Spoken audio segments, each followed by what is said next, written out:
How running a farm is just like building a business.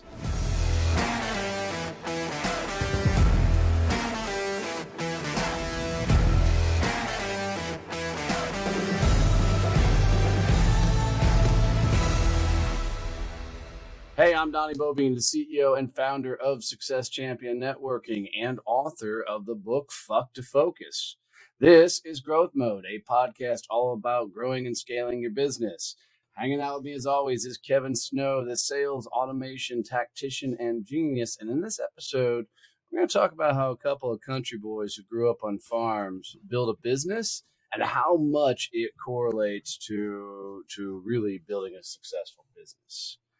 Kevin, I don't know how many people actually know what kind of farm and shit you actually grew up on. So walk us through a little bit about your folks' place and all that. Yeah, it's not something that we talk about a lot. So yeah, I grew up on a farm in north central South Dakota. We raised cattle, we raised pigs, we raised corn, soybeans, hay, How many head of cattle? wheat.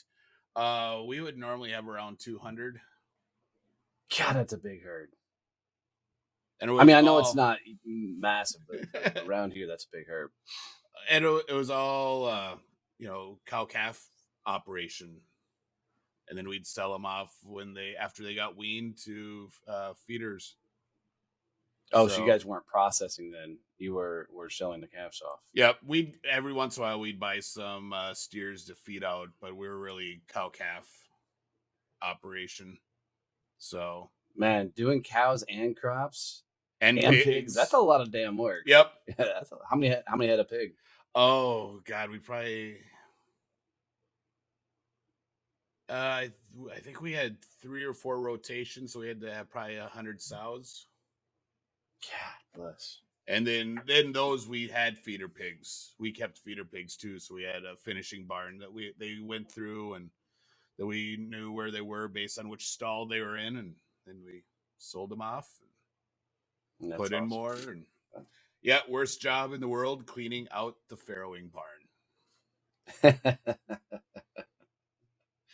Yeah, and even for me, I grew up in Kansas on about a 500-acre farm. We did not have that many livestock. We did the 4-H thing, but I think at most we may have had like 7 horses, and then we had the chicken coops. And now the landowners, the place that we lived on, they had cattle that I think we were somewhat responsible for, but I don't remember. I was a young kid. The biggest thing I remember was throwing hay bales. 7, 8, 9, 10, all the way up to age 11. I was on a flatbed tractor, freaking moving hay bales around. That was a lot of our summers. And then 4-H, we were big in that lane. Doing Yep. all the workshops, and we had Friday night what were called racios. They're not really rodeos. They're more kid oriented with pole bending and hangman and barrel racing and all kinds of mutton busting and all kinds of fun things like this. Yeah. So it was a pretty cool way to grow up as a kid, not like, the suburbia life that I moved to from 11 years on. And I bet even for you it was a big change. Well, and it was, growing up on a farm, you would, you'd go out in the morning after breakfast during the summer, and you'd just be out and come in for lunch, and you'd be gone again, and you'd just go out and be messing around as a kid and, getting into whatever trouble you could find that day. So, and avoiding as much work as possible. Well, up until I was probably 10, there was chores to do, but they're kind of limited, based on what type of animals we had and what was going on. So there wasn't a ton of stuff I could do. But once I started being able to drive, then there was like, oh, you're going to go work this field. You're going to go do that stuff. And then it started ramping up for me. But, well, let's be honest. Farmers have kids, so they have slave labor. Yeah, that is it. Too funny. So 2 country kids, I ended up more suburbia life quicker than you did, but how does being raised on a farm like this, dusk till dawn kind of living and lifestyle correlate to running a business. 'Cause I know one thing in particular I'm fascinated with you is you didn't have the epiphany until you and I started working together, really, that your parents actually ran a business. We're basically entrepreneurs. It just, as farmers, you didn't see them that way. Yeah, it was you see it really as a lifestyle because that's what you do. You're living there. You never leave the business. You get up in the middle of the night when it's storming because you got to make sure that you don't have any new calves that got that calved overnight and they're stuck out in a blizzard. That's just how it is. There were multiple weekends and nights I'd wake up and we'd have a calf in our entryway because had been blizzarding and it was brand new and we had to bring it in so it didn't freeze overnight. So and that was one of my chores when we had bottle feeders there where the mom didn't take the calf. As a little kid, I'd get to go out and bottle feed the calves. So it was just a thing, and all my friends lived on farms. And, other than a few kids in my class that lived in town, the bulk of everyone in my high school and grade school were all farm kids. So it was just how things were. When one of us, yeah, we're working cattle this weekend, it's like, sweet, need help, and you'd go work cattle with people, and because that's what you did. It was everyone was in it together. So it was yeah, it took me a long time to figure out that yeah, this is a business. And I saw my parents doing taxes and books and and all that stuff, but you don't think about it that way. It's like, feed guys here, or we're selling the corn this week. It was just a thing. So For sure. And for me, it was a little bit different because, mom and dad weren't really farmers per se, although we did have livestock. They had jobs outside of the farm. Mom worked in factory, dad drove truck, yep, so we grew up and it's very similar, style town that you did. If you look at Kansas, school was 14 miles away. So, there was a bus and we lived on a hill that was so rural that when it snowed, the school would call us and say, hey, we don't have to come to school today because they couldn't get to us. We always were waiting for that freaking phone to ring. But, same scenario. My school was a little bit bigger in yours, but not by much. You had the city kids, if you will. Then you had all of us that came in from the country. But even with the city kids, because we were so rural and small, I mean, everybody knew who the hell everybody yep. was. I don't even know if we had a flashing light in town. There was a bar, there was a restaurant, there was a drugstore. I was trying to think what else there, and kind of like a little five and dime, store. But that was pretty much it for the Yeah, downtown we lived in. we had the drugstore, couple gas stations, the high school, senior center / community center, bank, uh, one bar, American Legion, a drive up that was open during the summer months. Uh, that's the end. Yeah, I think that's about. Oh, and a bowling alley. We had a bowling alley. Oh, like you guys were way more freaking sophisticated than we were. We didn't have a damn bowling alley. Yeah, we had to go to a whole nother city to do that. That was my grandpa's. He bowled league, and that was the thing. That was the funny thing for me is how much really carries over, and we'll even use your calf scenario. And by the way, if you're listening to this, during our goat season with all of our baby goats, we're liable to have 3 or 4 goats in the damn house because mama rejects them, and you got a bottle, and it's just easier to put them in a dog crate and stuff and bring them in versus trying to run out to the barn to make sure they're taken care of. So well, and the you calf is a lot bigger and a lot more work too. and you have like goats all the time though. You don't have like just a season when it's goat season. We had calf Twice season. a year. Ours was in the spring. When you right around March when you're having your last really bad blizzard is when all of our calves would drop. So that I would plan better. Yeah. So, I say that, but there was a year we had a crap ton of goats in our week-long blizzard. There was the time we had COVID and had 19 calves 19 baby goats on the ground, not calves for us, but kids on the ground here. So we've been through it. But here's the thing, and I love you said that you would get up in the middle of the blizzard, and all that. That's one of the biggest things I think what happens with a business is oftentimes you get out and you do what you have to do to make sure the business is running and gunning, because there's no one else going to do it, so you've got to be the person that actually puts in the work, does the time, and does the thing. And that's tough, man.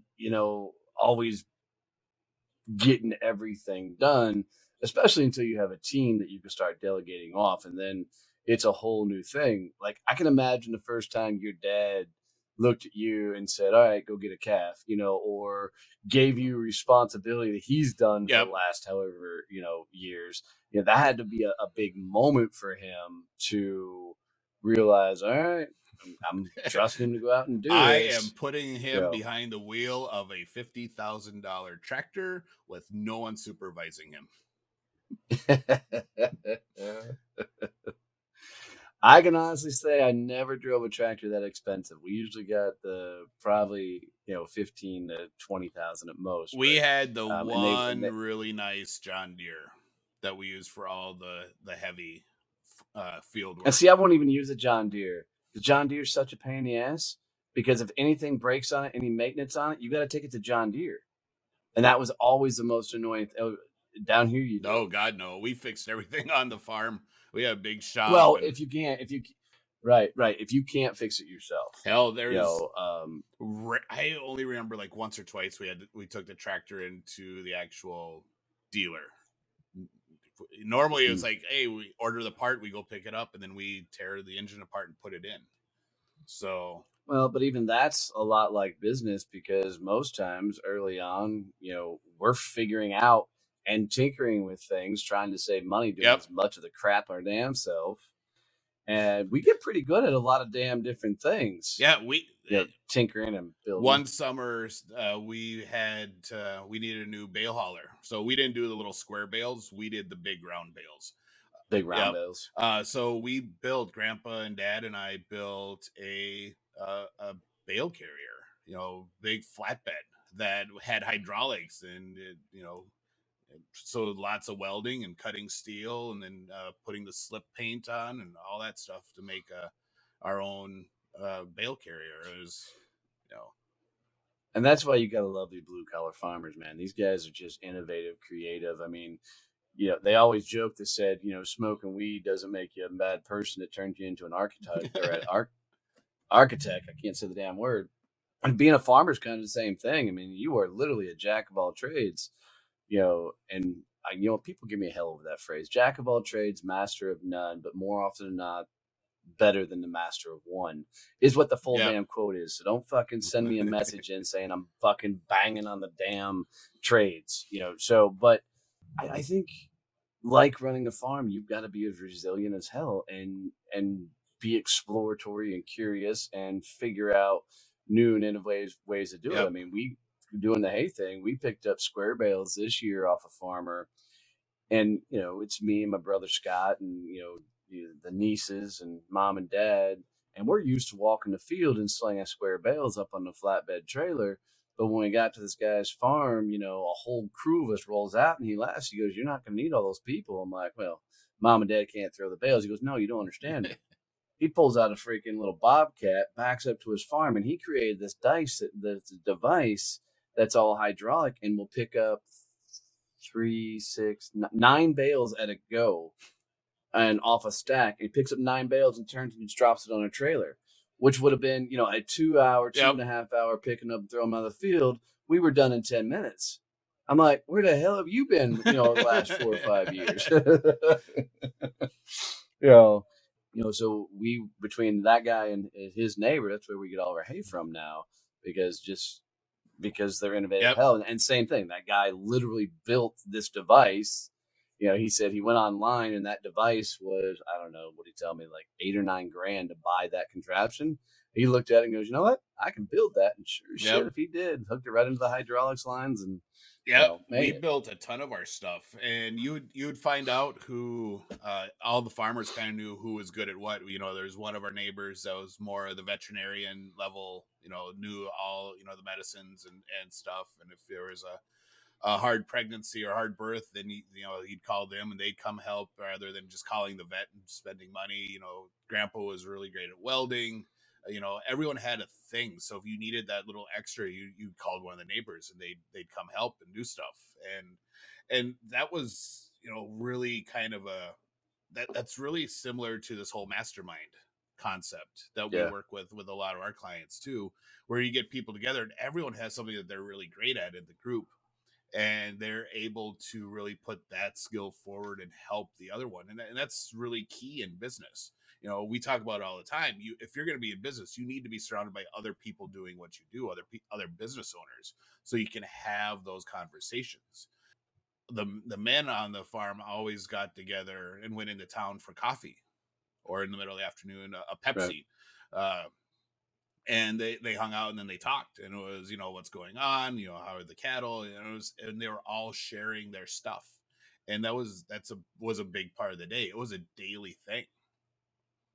God, I remember growing up as a kid going by the whether it was the pharmacy or the little five and dime or Yep. little diner, and all the old codgers sitting around the tables, wearing their freaking plaid, shirts Yep. or overalls, blue jeans, some in hats, and as a kid, you kind of stayed away from it from the most part because there was this kind of unspoken hierarchy of farming, Kids all right? sat around the Yeah. outside.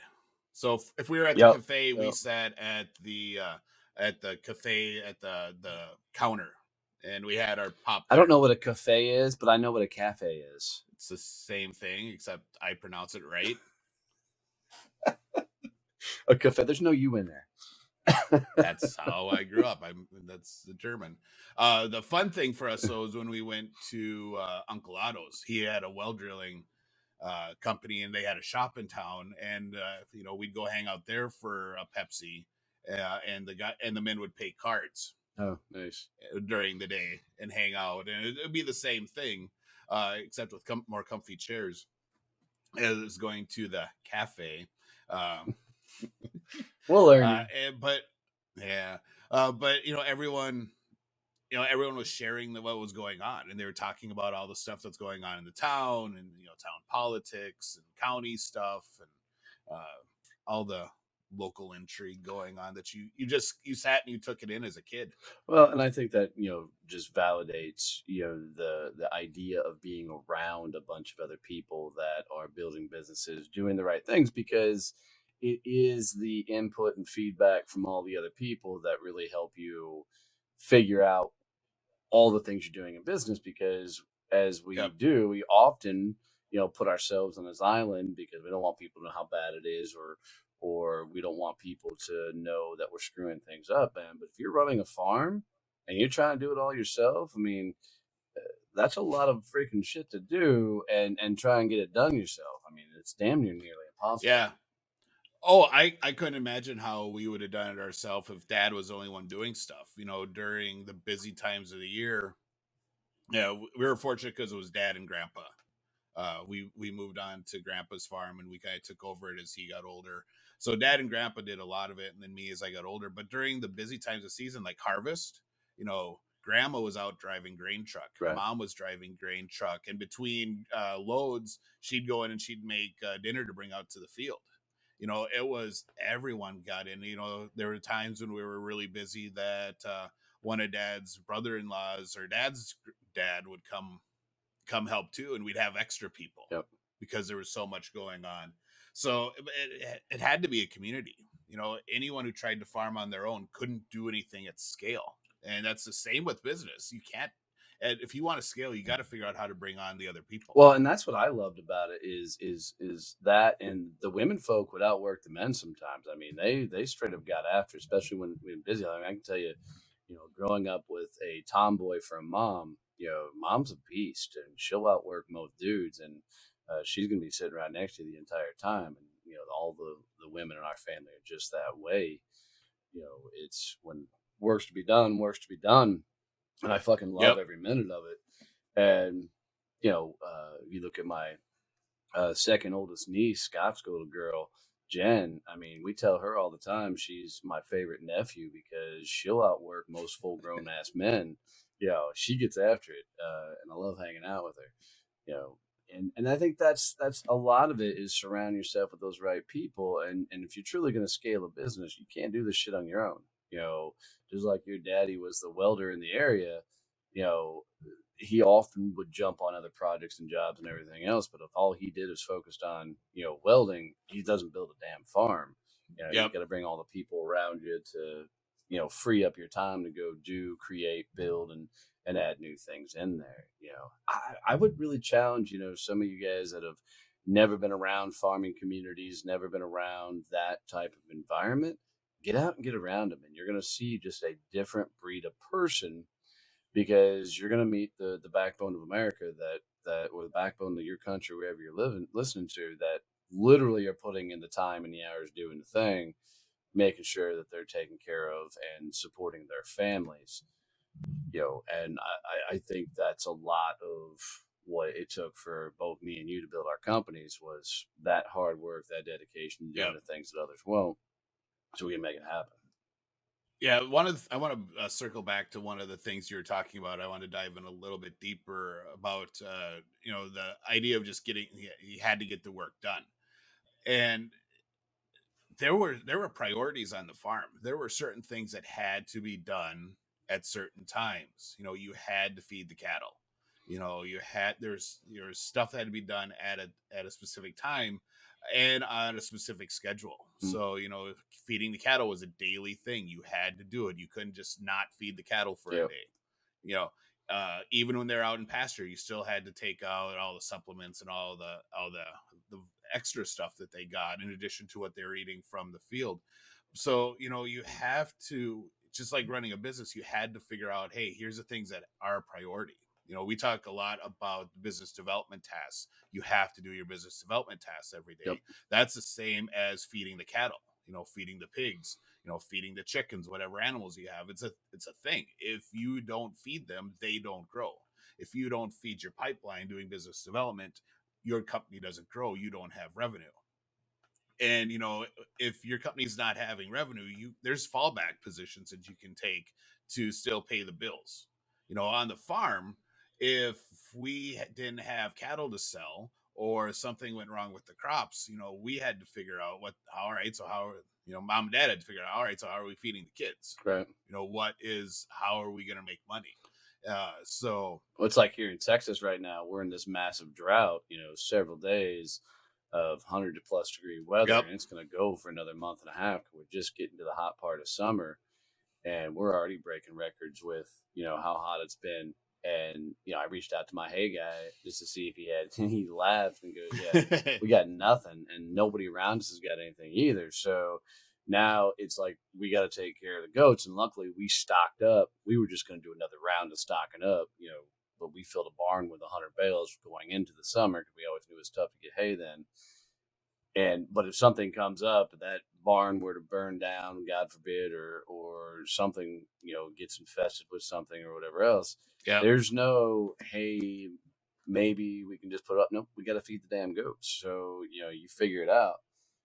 I lost water at my well house the other day, and you know, just no time to sit around and hope the damn thing you get it fixed, you get it taken care of, and Yeah, it's not like out on the farm when one of our water holes went dry. We would just call up Uncle Otto and cousin Chris and say, "Hey, come drill us a new well," and they'd find us water and drill a new dugout for the cattle out in the pasture. right.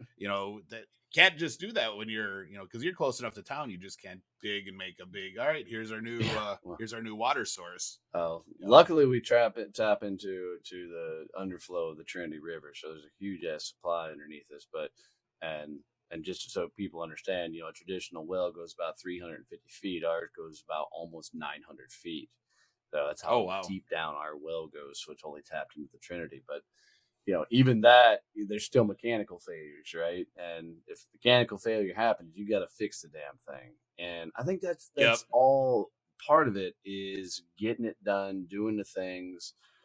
You will notice that farmers tend to be more of your morning people, getting up when it's cool hours, taking breaks in the mid part of the day, type of thing, and then they're working till the sun doesn't go down or till the sun goes down. And I think that's Or or later. later, yeah, depending on what's all going on, you know. That's one of the things I hate about summers. The sun goes down so damn late, so it makes for really damn long days. You know, Yeah, I there were days I'd go out, we'd do the morning chores, and I'd get in the truck and head out to the field, and I'd be in the field until 5:30, 6 o'clock. Then I'd come back for dinner, and then do chores after dinner again, and it makes for a long day. you know, and that's a lot of it. But even that the farmers oftentimes would take Sundays off for church and stuff. And I've never been a church going type, but it's just a huge indicator of, man, you got to take a day of rest and freaking relax and recoup, because Monday's coming and you're gonna get right back after it and get and continue on. Even on those rest days, those on Sunday, Dad would still have to feed cattle. Yeah, We'd still have to do that basic stuff, to take care of our yeah, animals, and can't feed even themselves. yeah, and even with us with our business, there's times on the weekend where we jump on a call because we have to take care of Yeah, something, and we need to fix something, or something's going on that we need to get done before Monday. So it's the same with running your business. When you have stuff you need to get done, you need to be able to prioritize it and understand, hey, I got to do this now. And you can't just say, well, I'll take care of it Monday morning. No, that's not always how it works. yeah, for sure. So I think that's the biggest things I would challenge you is, do the work, get it done, and get after it. And there's, as Kevin said, there's certain behaviors you can't get past. You got to do the business development stuff. You got to fill the pipeline. And I would challenge you to get around the farmers and just see a different level of work ethic. And I will also say, you very rarely see a super wealthy farmer. So it's not about just the hard work. It's about working and scaling and going big and leveraging a community. And that's how the most farmers I know are actually some of the happiest, most genuine, beautifully blessed people in the damn world, because they're living the life they want to live. And I think that says a lot about what we're all trying to do. Yeah, look at my dad. We figured out we had to do math this yesterday when I was home. He's 78, and while he doesn't do the full-time farming anymore, he still goes out and makes hay Yeah. because he just enjoys Yep. it, and it's what keeps him going. And my sisters keep saying, you need to just fully retire. I'm like, shut up. Yeah. Let them go. Let him go. If he likes it and he can do it and it's not hard on him, Yeah. let him do Retirement it. for guys like that equals death. Let them work. Let them work. Yep. Yeah. Yeah, exactly. They love it. So, Yep. So, well, guys, if you got any tips, any value, anything out of this episode, do us a favor. Please make sure you're subscribed. Leave us a review wherever you listen to podcasts, and share this episode out with one person who would get some value out of it. And as always, love you, mean it. See you. Bye.